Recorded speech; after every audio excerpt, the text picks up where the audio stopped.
I am Dave Dixie. Today we're going to go over how to turn on a Magnetome Singo MRI system. This is going to be a B variant, and I'll go over some of the differences of those and how to run a head coil phantom.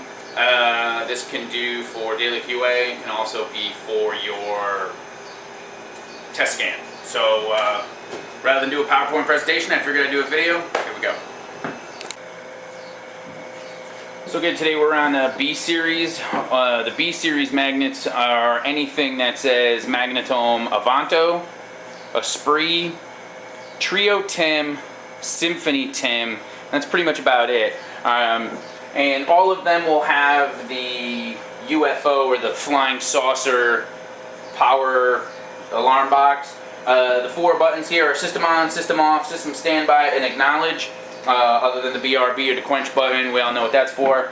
The acknowledge button, if there were any errors here, such as battery voltage low, compressor off, magnet stop, you could hit the acknowledge button and that'll silence the alarm. The system standby, I'm not going to go too much into that. The other two, the system on and the system off, just verify that the key, how it's currently in the locked position. If I turn the system on with this button, nothing happens. I need to actually physically turn it to the unlock and then turn the system on. And if we look, we will see that the system starts up. You can see the magnet in the back powering up, and shortly thereafter that you will start to see the Singo counting screen. The reason for the Singo counting screen that I was told was, rather than staring at a blank screen until things started to actually happen, Siemens decided to put a counting window in there just for something to stare at while you're powering up the system. So let's see, I'm not going to make you sit through the whole thing on that. Alright, as you can see, our Singo counting screen has counted up. You notice it's going in a counterclockwise fashion. That's because we read left to right. Some interesting things to note here is that if you look in the upper right hand corner, you will see right here, you can't see that this is B15 or Bravo 15. So when we're talking about a B series magnet, they will run B series software. As far as the physical differences between an A, B, C, or D series software, there's not much change. They all have a count up screen. They all will have the same single screen when they come online.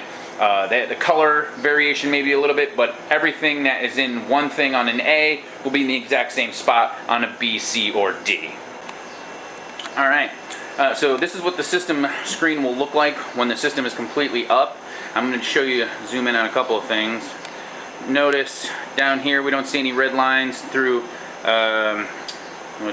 this part right here is called the sync pulse. The graph to the left of it is actually showing you how much space you have in the physical database drives. So this is what it'll look like pretty much. So what we're going to do is you can either use the keyboard or you can come up here to patient, click on that, and you're going to click on register.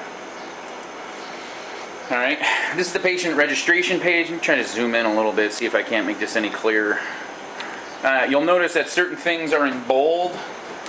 Last name, patient ID, date of birth, sex, weight, study, and patient position.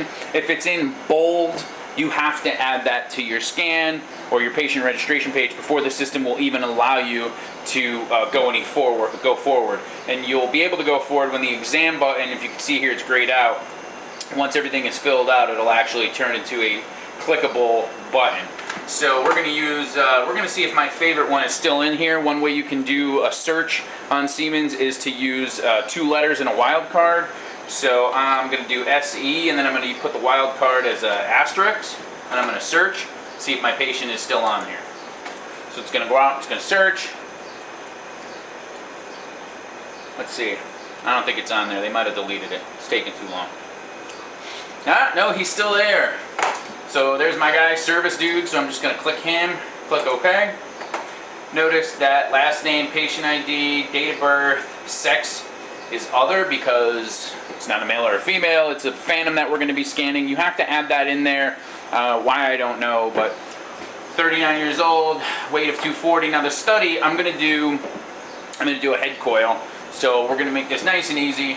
We're gonna come down here. This is the customer's protocols. So this is the area. This is the study type. So we're just gonna click on routine, and we're gonna click on head first supine. Now if you see down here, our exam button is now available for use. So we're gonna click OK, click exam. It's gonna have us confirm, is this correct? Yeah, everything's good to go. We're gonna click confirm. Now, the system is automatically gonna load the service dude. It's automatically gonna load in the brain with routine with their protocols in there. Now, this I'm just gonna do a scan. I'll show you how to do a QA on the head coil after we do a scan. So the next step would be to put the head coil on and put the phantom in, and I'll show you all that here in a second. You may be asking yourself, why is he going over this? It seems like it's so easy. It is, but the number one question I get is, I've replaced a part for the primary engineer, I'm not the primary, now what do I do? So this is just pretty much showing you how to turn the system on and run a scan for that purpose and that purpose only. So I've got the head coil right here. This is a two-part head coil. This is the lower portion, this is the upper portion. This is on a B series magnet. On the A series, the configuration is a little bit different. It's got more of a cage portion of it. I'm just put that in there. There are pins in the patient table that align the bottom of the head coil, so you can't put it in incorrectly. It would go into number 3 for the head. We just push that down. We're going to see that our first plug has got the head matrix bottom portion of it in there. We're going to put our phantom holder in there. We're going to push it all the way to the back before the curve. We're going to take our cylinder phantom here with the bubble up on top. The bubble is to capture any air, so the phantom is free of air bubbles. We're going to push that all the way to the back. When we push it all the way to the back, there'll be a line on your head coil that should pretty much closely line up with the line on the phantom. So then what we're going to do is to take the top portion of the head coil, we're just going to set that on there, push it down, you'll hear it snap in. We're going to take the top portion and plug it into number 6.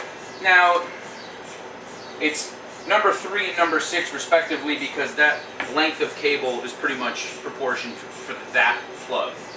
So the next thing we're going to do, one second. Next thing we're going to do is localize our head coil. And what we're going to do is, I'm going to try to get the camera a little bit closer. I'm going to focus on here, and I'll go over what some of these are. I'll make the video available on YouTube or something so you can always see it. So this is the stop button. This instantly puts the patient table into a stop mode. If you were to push that button, I can't move the patient table, but if I were to push the stop button, it would light up, and then the in and the out button would flash. Now the patient table is free for me to move it up and around. To clear that, all I have to do is simultaneously push up and down 2 times. So up, down, up, down. Stop button will clear. At that point, I'm going to hit the home key, and that will move the patient table, I might not be able to see it, all the way back out. This light right here is for the light localizer. This right here is to move the patient table into ISO center based on your localization. This is for your bore lights, so if I was to increase this, it would turn the lights on or off. You have to go all the way down or all the way up. Same with the fan right here. This is for your headphones. And then this one right here is for the loudspeaker on top of the magnet. The start stop, don't worry about that. You won't use that unless you're doing a magnet shim. So what we're going to do is back up, show you real quick if we can't do a quick localizer. I'll show you how we're going to scan. So I'm going to move the patient table in, and if I wanted to increase the speed of that, I push in and hold the speed button, but for purposes I'll just use the regular one. We're going to turn our light localizer on. The laser comes from right below on the Avanto system that we're working on, right below the display indicator. So what we're going to do is there's 2 lines and a dot. We're going to line this up right with the dot. So we're going to put that right there.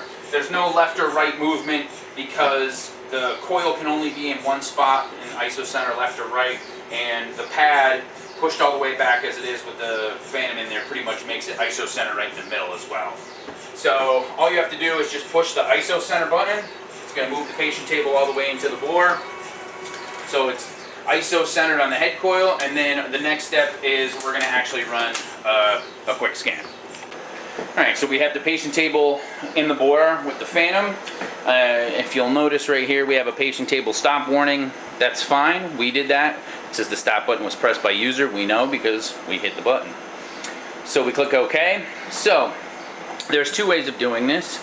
I can either come to the right and click on a protocol and drag it over and it'll instantly run it, or I can highlight the system routine, or the routine, pediatric, brain with, without, and we'll pick the brain with, without, and if I click here and these two arrows, it's just going to move the whole scan over. Now, because the localizer on the brain with, without does not have this icon or the working man, the second I click to confirm that the table may automatically move on its own to further get the patient into ISO center, it's going to instantly start to run the localizer. So if you see down here it says preparing, down the left hand corner here, the second I click OK, you're going to see it start to adjust frequency and adjust the transmitter and start to scan. So for GE, if you were trying to equate this, what's the difference? What's the same thing down here? This is like a manual pre-scan or an auto, the auto pre-scan. That's what this is doing down here. So if I click OK, it's going to adjust the frequency down here in the bottom left hand corner. It's going to adjust the transmitter. It's going to do a DICO or directional coupler test. These are broadband coils, and I'll go over that in a minute. So it's just going to kind of make sure the system center frequency is in the center frequency of the magnet, which is 63 whatever megahertz. And so it's going to automatically start, and there's our image. So what you can do from here is you can run another one. You can run a diffusion or anything if you wanted to see, if you were replacing a gradient issue. So all we have to do to stop this one, because this protocol is open because it's indented, we can just do a cancel. But you can either click and hold down here to the trash can, or you can just hit the delete button. So we're going to click this diffusion real quick. We'll click open. We'll just move our parameters around here a little bit. This is where you would change your slices, your distance factor, your phase encoding direction, your slice thickness, your TRT, etc. We're just going to click apply. That's going to start to scan automatically. And one more thing down here, it's going to do what's called the 3D Shim Field Map. And all that's doing is using the gradients and the little amplifiers on the other coils in the gradient to further shim where the physical slices were, and that's to get the sphere more homogeneous for this scan, because diffusions are really short T's. So that's going to start on its own. I know it's kind of difficult. You can't really hear it. The Avanto's got a lot of padding on there. You can hear it there. So I'm just going to finish this, and then I'm going to show you how to do a system QA for the head coil. This will work for any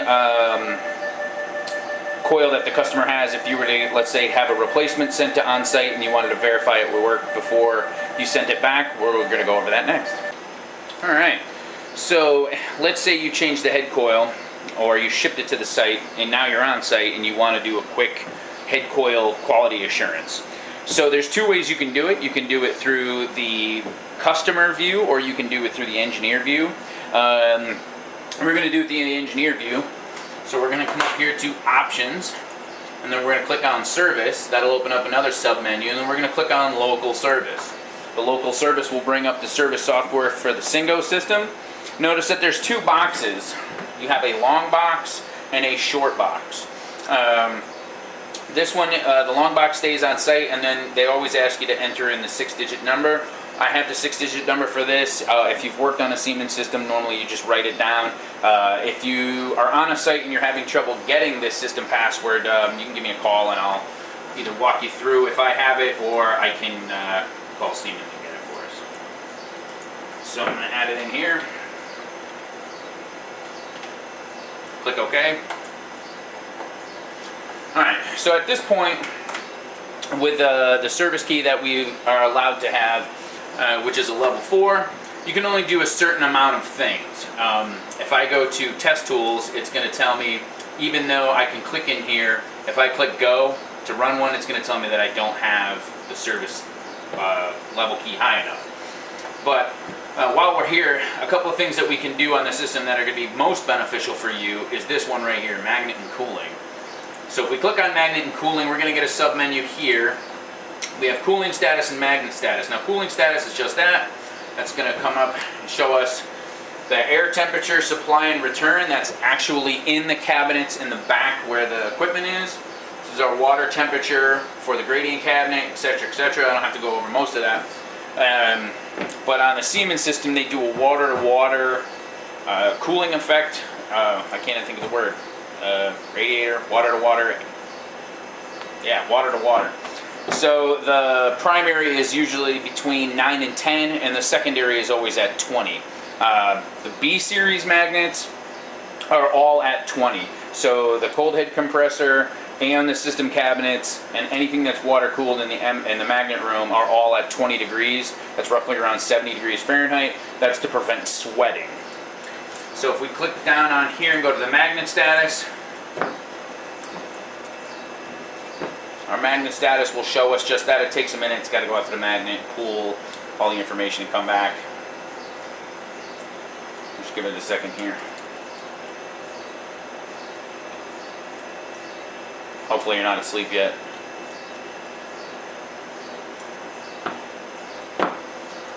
Any day now. It's like watching paint dry. Come on. I can get out and run faster. Let's go. Oi. Okay, so the actual temperature values here that they're showing, the air temperature for the RF room, that's literally where the magnet room is, and the RFIS is where the cabinets are. But it'll show you today's date. It's written in German, so it's a little bit different. They do day, month, year. So the helium level is 76.1, and our cold head temperatures for the link and the bore.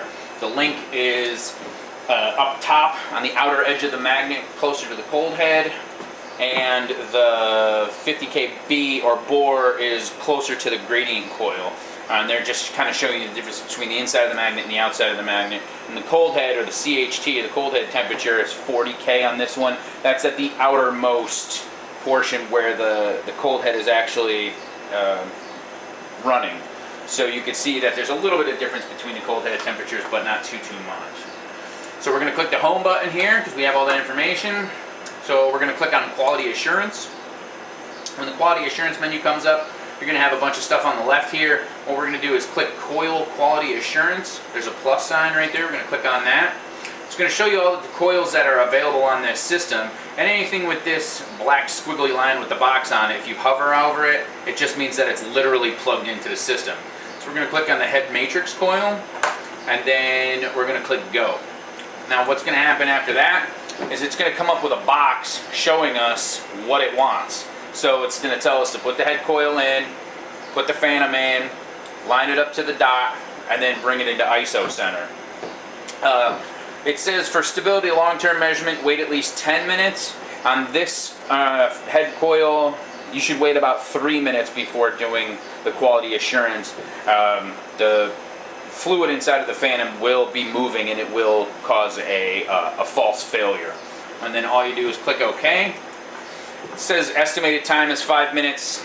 Yeah, good luck with that. It could be 7 minutes, it could be 3 minutes. Every system is different, and then how many receivers you have, etc. So we'll just wait to see when that's finished.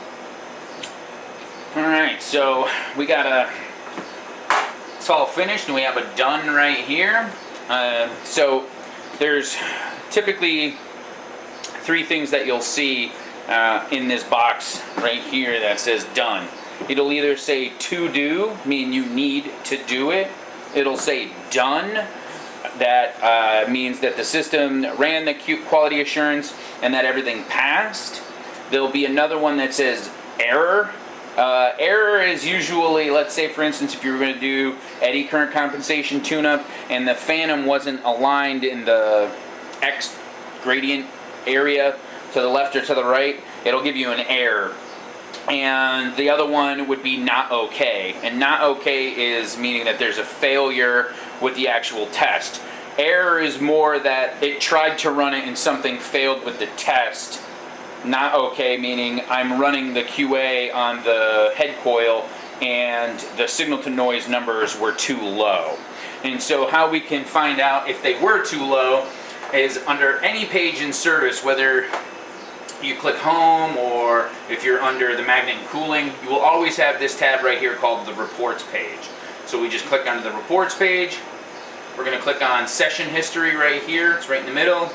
And then the session history is going to show you everything that you've run on the system. Now on B series magnets and A series magnets, the more stuff that you've done, the longer the list is going to be.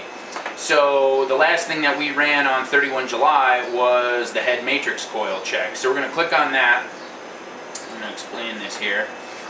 And then because the head coil is a 4 element coil, it's going to show us at element 1 passed. So the low spec for signal to noise was 75, we got a 97, good to go, and then you'll look down through all of them. This is head element number 2, head element number 3, and head element number 4. And if everything's okay, right at the bottom it'll say results are in specification, the program finished successfully, and that'll equal a done on the page. Now if it wasn't, if let's say the low spec was 55 and this turned out to be 48, this line would be red, and that's pretty much telling you what's going on. Now, if it was the head coil, I would just wait another 5 minutes and run it again, especially if it was right on the edge of not passing, because again, if you have any fluid inside of the phantom that's moving, you will have a lower signal to noise, because if you're looking, this red box right here is the region of interest of where it's getting its calculation for signal to noise. And if it was moving, you would actually see swirl marks in there and the numbers would be askew. So, that's all I got. If you have any questions, feel free to give me a call, shoot me an email, and I'll answer any questions you have. Thanks.